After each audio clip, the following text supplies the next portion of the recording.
Окей, рекламна шапка и начало! Здравейте! Аз съм и съм тука и днес ще говоря за бъф, или за банданата, или за кърпата, или за забратката, или за коминчето, или за както там го наричате това нещо. Всъщност ще се опитам да ви отговоря на въпроса: има ли смисъл от това нещо в водолазната ви екипировка? Аз лично винаги си взимам няколко, когато пътувам или когато се гмуркам просто, и редом до маската и регулатори винаги имам една кърпа или бандана, и както там намерите, за добре ги наричате. При мене винаги това е било моден аксесуар и затова имам и толкова много различни цветове и си ми харесва да се връцкам с тях. Но имат много практично приложение и затова не е лошо да има под ръка такова нещо. Предимно при мен, пък и при повечето хора, аз ги открих, за да ми бъде по-удобно, когато съм с по-дълга коса. Повечето жени с по-дълга коса, аз също се възприемам като човек с дълга коса, въпреки сега не съм. И за да не ви пречи косата насам натам, докато слагате маската и да не ви скуби толкова много, е доста по-удобно, като имате нещо такова на главата. Разбира се, може подчертайте стила си. Ако плавните са ви сини, вземете си бандана и ще бъдете по-готини на снимките. Разбира се, ако пък нямате коса, ако сте плешив или пък сте си обръснали главата, доста е гадно, като ви напече слънцето и ви гръмне тиквата, и като имате малко сянка отгоре, е винаги доста по-добре. Това ще държи и слънцето надалече, няма да изгорите, и голяма нужда също има от тези неща, когато сте на лодка или...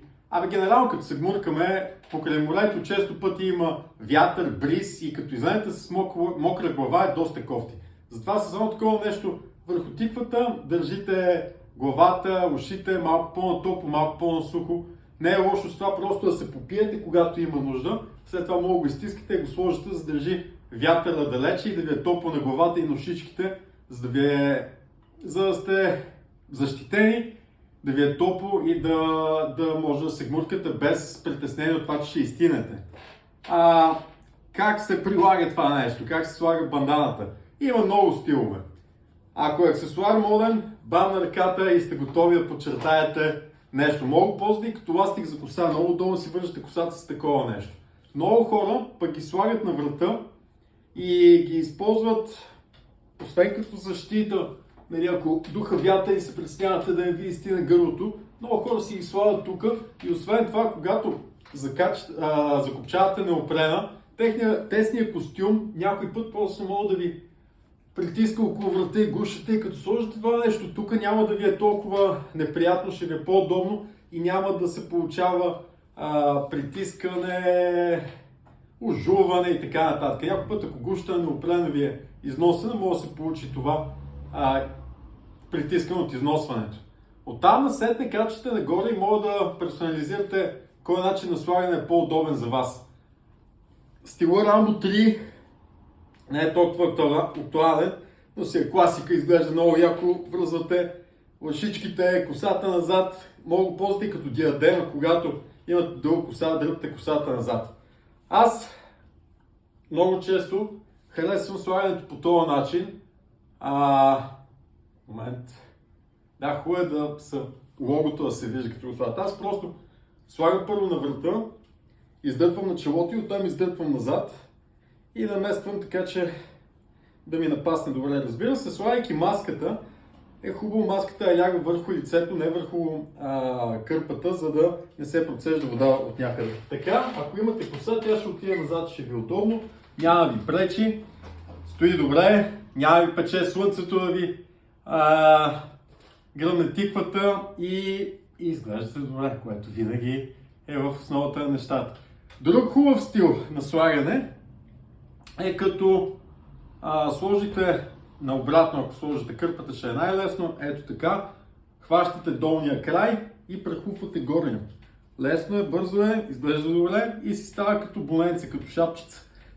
Всеки слой е важен, изглежда тънко, но наистина върши някаква работа, стои добре и пази, малко или много пази. Когато водата е с по-умерена температура, вижте, бира, доста яко изглежда, нали? С по-умерена температура водата, това ще ви даде един екстра слой, който ще държи малко повече топлина около вас. ластик или каквото там решите. Много пъти ми се е случвало някой спекал регулатор върху бутилката, върху края на бутилката и не мога да го развия. Излизаме от водата, ръцете са ни мокри, кожата се сбъгчасала. Една така кърпичка върши много хубава работа да се хване нещо, което трябва да се развие с по-добър захват, да се развие лесно и да се получат нещата. Освен това, разбира се, като духа вятър, колкото когато сте мокри, по-добре да се подсушите. С това нещо, не знам дали сте гледали с колко е вода, там излизат с такива едни малки кърпички, подсушават се, изтискват, цак и са готови. Често пъти го правя и аз така и се получава добре. Отделно, когато сте с дебела неоправена качулка, това нещо отново мога да сложите отдолу и така не се скубате толкова, когато го слагате. Готин начин на слагане е така, гледайте сега. Издърпвате, ето така, да ви се покаже главата, точно като забрадка. Те много хора за това им казват забрадки, защото прилича на забрадка. Така, нагласите се горе-долу и после фащате долния край отпред и си става черна нинджа. Така може да сложите и каска, ако искате. Но наистина има много приложения.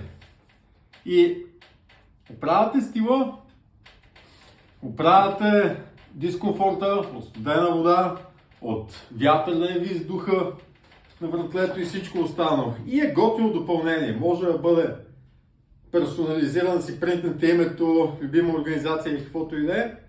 И е готин аксесуар към екипировката за гмуркане. Разбира се, аз ги продавам. Струват само 15 евро отново, 15 евро или пари от новите. И може да си закупите от магазина на булевард Черни връх и улица Орел.